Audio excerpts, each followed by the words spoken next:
주님께서 여러분과 함께 성 루카가 전한 거룩한 복음입니다.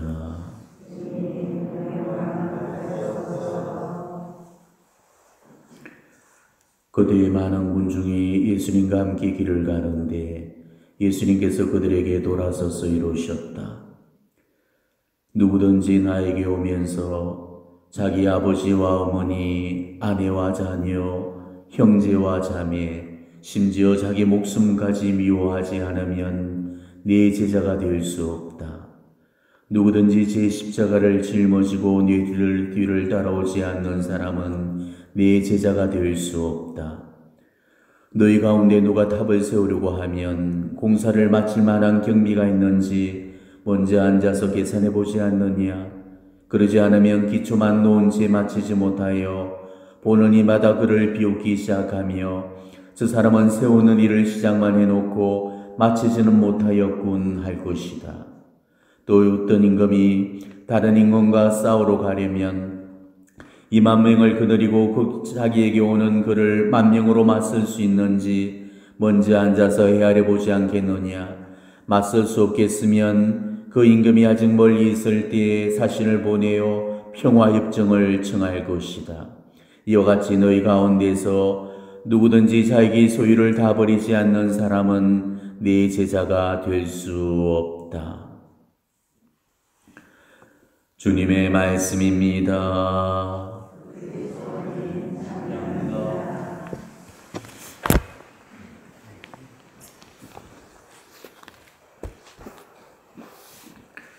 오늘은 성 가를로 보로메오 주교 기념일이 되겠습니다. 성 가를로 보로메오 성인은 16세기에 활동하셨던 성인이시죠. 아마 16세기 성인들 가운데서 가장 훌륭한 성인의 한 분으로 꼽을 수 있는 그런 분이실 겁니다. 훌륭한 목자로서의 그 사도직을 수행을 하셨고 무엇보다도 우리 교회를 개혁하고 쇄신시켰던 그런 분이시죠. 성인께서는 1538년 이태리의 아로나의 귀족 가문에서 출생을 하셨습니다. 민법과 교회법을 공부를 하던 중에 외삼촌이었던 그 추기경이 교황으로 등극을 하시게 되죠. 이분이 비오 4세 교황님이십니다. 그런데 이때부터 성인의 삶에는 일대 변화가 오게 되죠. 외삼촌이었던 그 교황님이 총명하고 신심 깊은 성인을 로마로 불러들여서 당신의 측근으로서의 일을 맡기게 됩니다. 성인은 이 교황님으로부터 부름을 받아서 22살의 어린 나이로 추기경에 올라서 교황청의 여러 임무들을 완수를 했습니다. 비오 4세 교황님께서는 조카 가를로를 아주 신임을 했다고 그럽니다. 그래서 교황님은 조카 가를로 성인을 일컬어서 이렇게 칭찬을 했습니다. 그는 비록 나이는 어리나 그의 성덕은 이를 보충하고도 남음이 있다. 어린 나이였지만은 워낙 출중한 그런 성덕으로 말미암아서 교황청의 여러 가지 업무를 충분히 수행할 수 있는 그런 능력이 있는 걸로 그렇게 내다보셨던 거죠. 그렇게 삼촌이었던 비오 4세 교황님을 열심히 도와주던 그 중에 삼촌인 비오 4세 교황님께서 서거를 하시게 됩니다. 그리고 새로이 성 비오 5세 교황님이 등극을 하시게 되죠. 근데 이 세 교황님도 성인의 그 덕식과 학식을 높이 사서 성인을 당신 가까이에 두면서 교회의 주요 업무들을 맡기셨습니다. 실제로 가를로 성인은 교황청 국무성 장관이라는 주요 직책을 맡아서 많은 일을 해결하셨고 훌륭하게 그 일들을 완수해내셨죠. 그리고 그 후에 교황님은 성인을 밀라노의 주교로 서임을 하게 되셨습니다. 이때 성인은 많은 개혁적인 활동을 그 밀라노 교구에서 주도를 해 나가셨죠. 그래서 신학교를 설립하고 또 교회와 수도원을 개혁시키고 또 선교사 양성에 앞장서는 등 교회에 많은 그런 공적들을 남기게 됩니다. 그렇지만 개혁에는 의뢰의 반대나 박해가 따르기 마련이죠. 성인은 개혁에 반대하는 그런 세력으로부터 박해와 저항도 많이 받았었고 수차례의 그런 암살 위협을 받기도 했습니다. 성인의 거룩한 삶에 그 양심의 가책을 느꼈던 사람들 중에 일부는 성인의 거룩한 가르침에 불만을 품고 노골적으로 성인에게 대적했고 수차례에 걸쳐서 성인을 죽이려고 암살을 시도했습니다. 교회 안에 쏘았던 그 총에 가까스로 목숨을 건지는 그런 사례도 또 있었지만은 성인께서는 거기에 전혀 동요되거나 위축되지 않으셨고 꿋꿋하게 우리 교회에서의 신의 길을 걸어나가셨죠. 당신 재임 기간 중에 11차례의 교구 시노드와 6번째 광고 공회를 개최한 그런 사실만 보더라도 성인께서 얼마나 여성적인 사목을 펼쳤는가를 알 수가 있을 겁니다. 그리고 그런 노력의 결과로 말미암아서 마침내 밀라노 교구를 아주 모범적인 주교자로 만들어 놓는 데 성공을 했지요. 성인께서 이루신 업적 가운데서 가장 위대한 업적의 하나는 바로 트리엔트 공의회를 성공적으로 이끄는 데 결정적으로 공헌하신 점입니다. 루터의 종교개혁으로 말미암아서 교회 분열이 가속화되었죠. 그래서 가톨릭 교회가 그 쇄신을 위해서 트리엔트 공의회를 열게 됩니다. 하지만 이 트리엔트 공의회가 난항을 겪어서 근 10년간을 중단을 하고 있었던 그런 상황이었습니다. 이때 성인은 그 교황님을 도와서 트리엔트 공의회의 제3회기를 이끌었고 그 회기 중에 결정된 그 직서들을 성문화시키는 데 크게 기여를 하셨습니다. 그리고 결국 트리엔트 공의회를 교회 통해서 교회 개혁을 성공적으로 이끌어내시게 됩니다. 이로써 프로테스탄트들에 의한 종교개혁의 그 상처를 극복하고 우리 교회를 새롭게 정비하면서 참다운 교회의 쇄신과 개혁을 이루어내셨던 겁니다. 그리고 또 한 가지 성인의 위대한 업적의 하나는 교회 교리서의 편찬이 있습니다. 성인은 교황님으로부터 가톨릭 교회 교리서를 체계화하려는 로마 교리서 제작 작업에 교리서 편찬 위원장으로 임명을 받아서 교리서를 출간을 하시게 되죠. 그리고 그 책이 그 이후로 400년 동안에 가톨릭 교회 교리서의 가장 기본 교과서로 통용이 됩니다. 그리고 오늘날의 이 가톨릭 교회 교리서의 기본 골격에도 지대한 그런 영향을 미치게 되었습니다. 이 밖에도 성인은 참으로 분주하고 바쁜 사목 일정을 펼치셨습니다.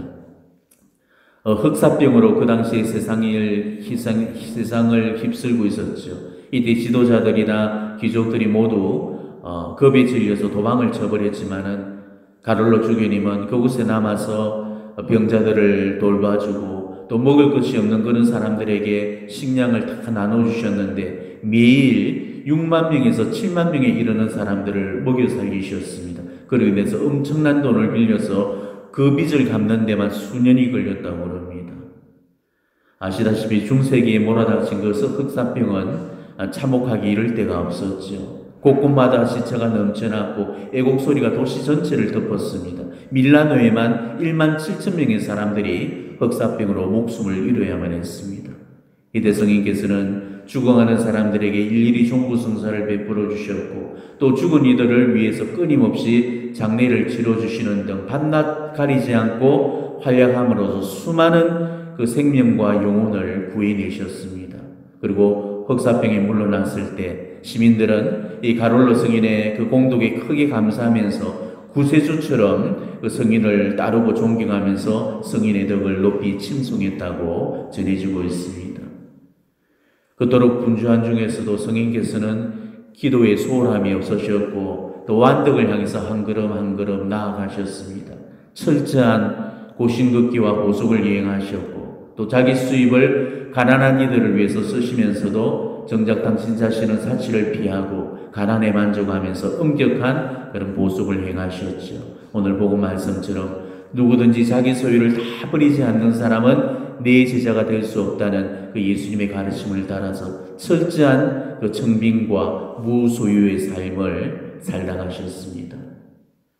결국 오랜 동안의 극기와 고라로 말미암아서 체력이 고갈될 대로 고갈되셨고 마침내 성인은 자신의 인종이 가까웠음을 아시고 고요한 곳을 찾아서 묵상을 하시면서 그 임종을 준비하셨는데 이 비정 중에 마지막 노자성체를 영하고는 그렇게 임종이 되셨다고 합니다. 바로 1584년 11월 4일의 일이었고 그분의 나이 불과 46살이었습니다. 성인께서는 마지막 임종의 자리에서 주여 당신 종이 대령했나이다 라며 마지막 임종에 드셨다고 전해지고 있습니다. 성인의 이후에는 성인이 사목하셨던 밀라노 대성당 그 제대 아래 안치되셨고 바로 1610년에 교황 바오로 5세께서 그분을 시성을 하셨습니다.